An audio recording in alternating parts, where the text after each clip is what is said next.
Welcome back, homebodies. Thank you so much for coming back for another video. If this is your first time joining me, my name is Shannon, Mrs. Smith, if you please. And if you are a returning subscriber, just know we're besties, okay? But y'all get to experience a season shift with me.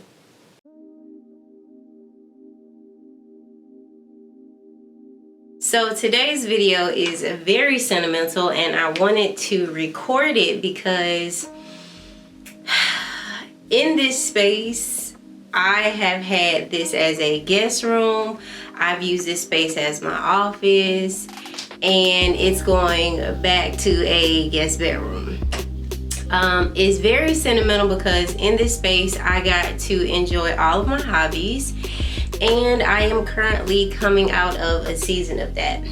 One of the main questions I always get, especially from either other potential homemakers, women that want to come into the homemaking lifestyle, or people that are looking to retire, is what am I supposed to do with my time?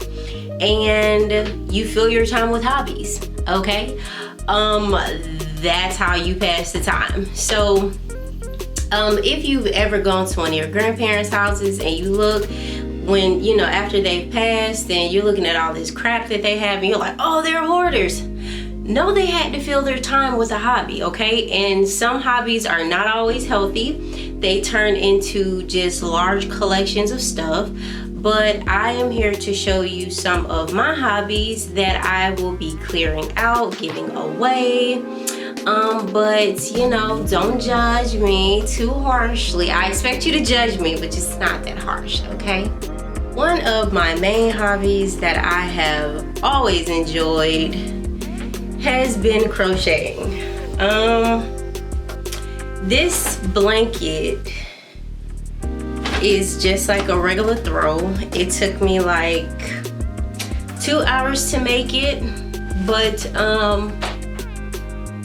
it passes the time.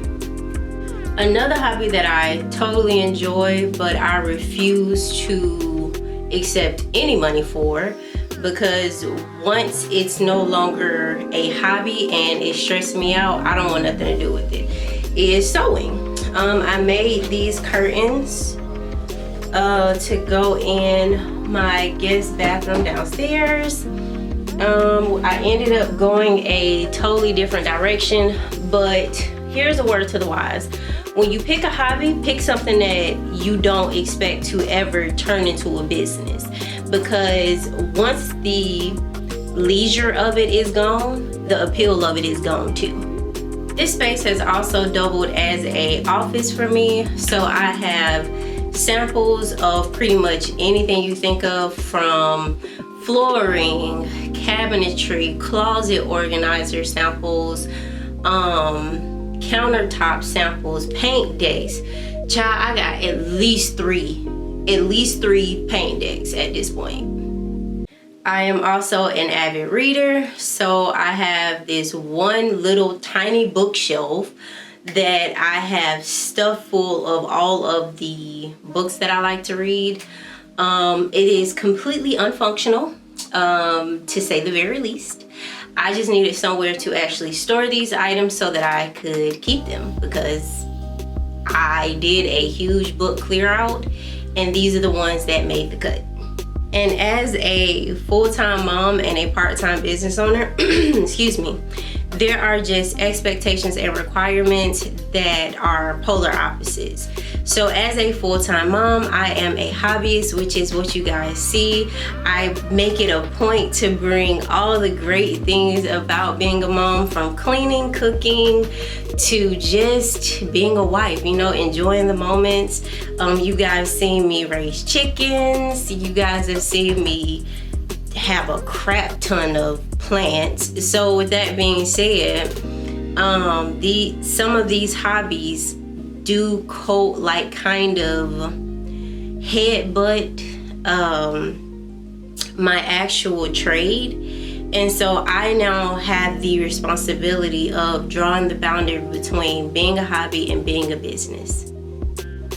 The hardest thing about drawing that boundary between being a hobbyist and being a business is the fact that the same things that I enjoy as hobbies are the same things that I indulge in as business.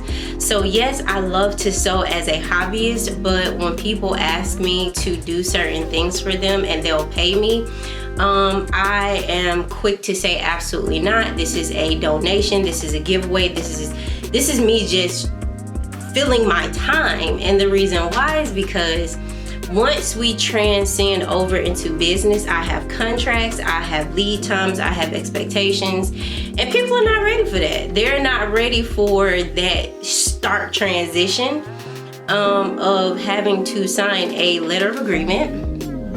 And my contracts are wordy and lengthy, period. And I expect a initial investment in my time. So along with purchasing your materials, you have to pay my retainer fee. And so now I am tasked with having to draw that boundary between what is the hobby of me being a homemaker and what is me as a business owner over here that is a creative, that is an artist, and as an interior designer. If you don't take away anything from this video, the one thing that I want you to take away is that I could have easily already been in a position to where I was financially stable enough to conduct business transactions as a legitimate interior designer. But I found out that I was gonna have to sacrifice time with my family in order to do that. So I wasn't willing to give up any more time period. I wasn't willing to give that up. And I decided to wait on God. And I now don't have to work for any of it. One thing about it, two things for sure, is that if it already belongs to you, it doesn't matter how much work, how much networking or manifesting you do, it still belongs to you. It's still assigned to you. So why go and work for something that you're going to be given anyway?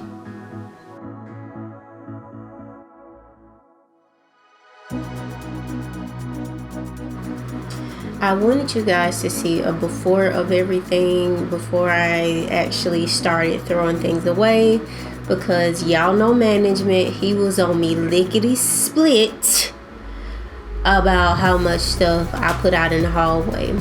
Now, just so y'all know, I like to do this little thing where I will impede your uncle's way of walking so that I know he'll actually get rid of stuff, because if it's left up to him, he ain't getting rid of it. You wanna know why? Because everything got a second purpose. For me, it only had one purpose. It served its purpose and we're done. Like these pillows at the top of this closet have been up here since we moved in this house 6 years ago. He don't want to get rid of nothing.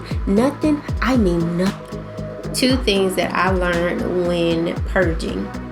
From living in a 6-bedroom house with 5 kids is you have to consistently purge.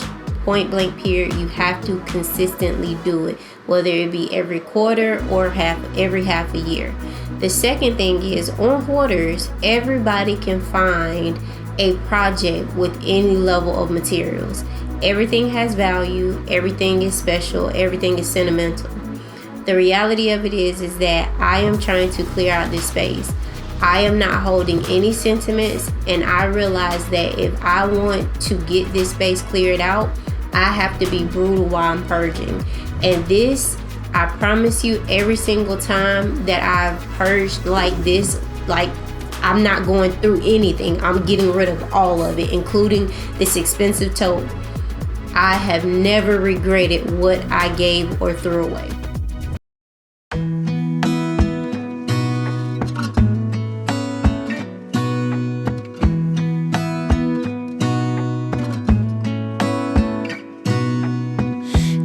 Stay in this moment, gonna lay here on the grass.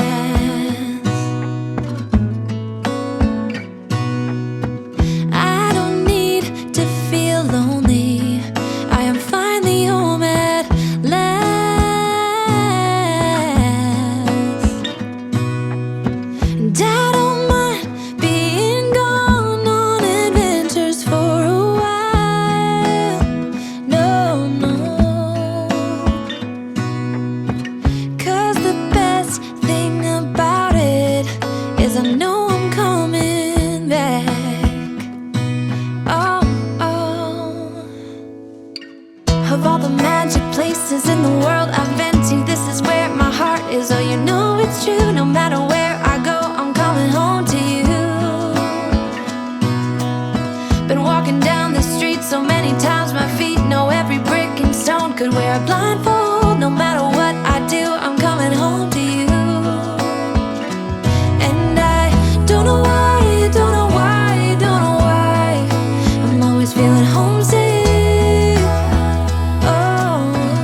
Alright, homebodies, this is the finished product. As you can see, I got my desk predominantly cleared.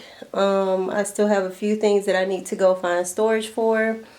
My floor here is absolutely clean. That is shrink wrap, and if you are a DIYer, do it yourself, pick it up, cash and carry, whatever have you, and you are indulging in furniture, invest in shrink wrap now. That way you don't damage it on the way home, okay?